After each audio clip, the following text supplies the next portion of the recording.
Hello, everybody, and welcome to day 16 of 28 days to master level chess tactics. 28 days where we level up your chess tactics, and I really want to focus in this lesson on day 16 of trying to just clarify too what I'm trying to accomplish here. So in terms of chess tactics, there are a lot of patterns and there's a lot of things that you can learn about different patterns and different ways to calculate chess tactics. But what I'm trying to accomplish specifically from here on and the rest of the course, and I guess from the beginning as well, is just to focus on looking for forcing moves in positions that are more and more complicated than just 28 days to better chess tactics, where you look at forcing moves and it's rather clear cut. Now, of course, very basic forcing moves happen more often in even master level chess games than more rare combinations. But I want you to focus on not necessarily applying a pattern, but always looking for forcing moves and positions, and specifically the relationship between all the pieces. Because that's actually why Capablanca recommended you learn endgames first, is because the hardest thing in chess and the biggest barrier to getting to master level chess tactics is not some information you don't know, but it's more learning all the relationships between all the pieces.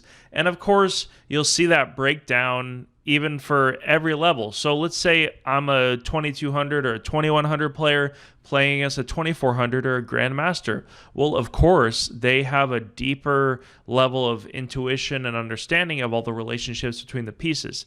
And that could be clarified as saying they understand more patterns, but it's even simpler. It's understanding the relationship between all the pieces in a ever increasingly complex position. So I'm giving you this specific example. This was a game that I played as black in a bullet game. And of course, the rook can take the bishop and give check. So let me make that here. Rook takes h1 check. Now, this is a perfect beginning to day 16 of pinning. The king goes up. And what do you think should be the plan here? This would be a time to pause the video and just think about it for a moment. Now, there's a lot of moves in this position. Of course, black could play d4. We're just going to get into it here if you haven't paused the video. Black could play d4. He could try to move the queen. And notice that, of course, these two pieces, the bishop and the rook, are pretty inactive. Now, in this position, I chose a very simple plan. I have the two bishops, which when you have a dark square bishop and your opponent doesn't have, well, I guess he does have here. That's a bad example. But I do have this pin with the light square bishop. And now when you do have the bishop pair, you can use the bishop pair to pretty much terrorize your opponent on all the squares that your opponent doesn't have the bishop. So let's see how I do that. So I just basically played bishop to e7. And now my idea is utilizing this pin of the f3 knight against the king and just terrorizing the queen.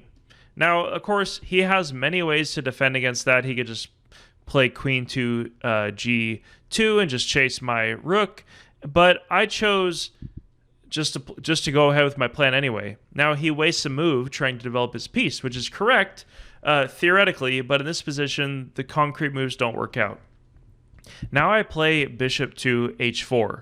And the reason I'm showing you this is just an example of applying a plan, even though it's not perfect, which I talked about in day 15. And now his queen moves, and do you see it? Yes, it is checkmate on e1. So these two bishops, just a beautiful sight. And of course, the knight can't take either the rook or the bishop because it's pinned. So we're going to talk about pinning, and as you can see, my opponent missed it because he missed my main idea of using the pin on the f3 knight to activate both my bishop on h4 and my rook on e1. Now, you're going to make a lot of mistakes when applying these ideas, but let's get into the final position of day 16 and just go into the actual position. In this position, it is black to move, and you can pause the video now.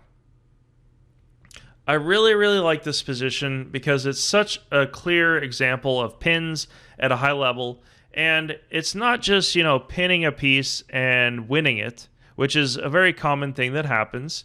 or just relying on a simple pin.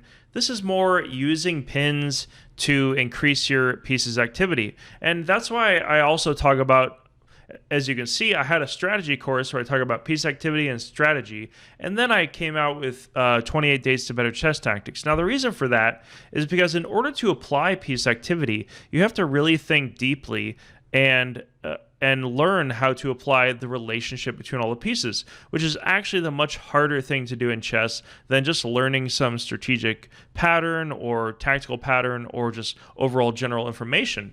And this is really why I don't focus on necessarily openings or I guess even endgames. I did cover some endgame patterns and I will be working on that course, but the main thing in chess is how you think and how you apply your thought process. And the reason I talk about a thought process is because you can systematically go through, notice all the piece relationships, and of course your intuition improves as you work on that. So let's see, and let's break down this one position so you can deeply understand it.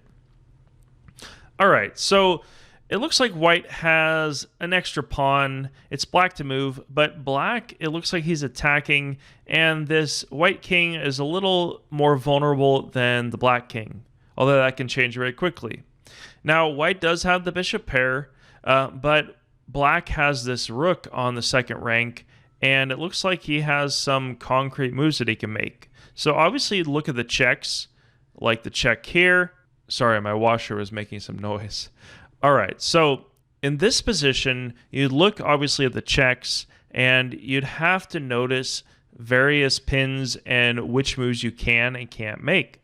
Now, the rook could just take, of course, and the queen takes, and now the queen and the rook eventually are going to own this d-file. So there's also that strategic thing in the position. Now, the hard part about chess is knowing what the most important thing is. And this is why looking at concrete moves is so important. Because you can say or get obsessed with the d-file and say, I really need to own the d-file, I need to figure out a way. But I would say a much simpler way is to think how you can increase your piece's activity and how you can just look at forcing moves in a more logical way. So let's say the knight takes and then the bishop takes. Or let's say the queen takes first off. Let's start there. So knight check. The queen takes. Well, that just leaves the rook in pre, and you just take it. So very simple calculation. So that reduces your options, and that leaves bishop takes. Now this is where pins come in. So the rook is pinned now all of a sudden to the king. And in these kind of calculations, especially at the higher level of pinning, that's why I waited for a basic tactic to apply it into day 16, because it can get very high level, where sometimes I would consider it, in my own experience, it's hard to visualize pins in a calculation that you apply. So I'm going to give you a second option in this position to pause the video and think about it again. So what would you do in this position? You just gave away a piece. You have to find a way to win material and continue your attack. All right, so as crazy as it looks, rook to d8 is a correct move here. Now, it's not a completely crushing attack. Now notice that the rook can take here, and in your calculation, if you calculated rook takes on a2 and then rook takes the queen, that's a huge blunder, because there's an intermediate move with rook takes a8 check, and now you lose too much material.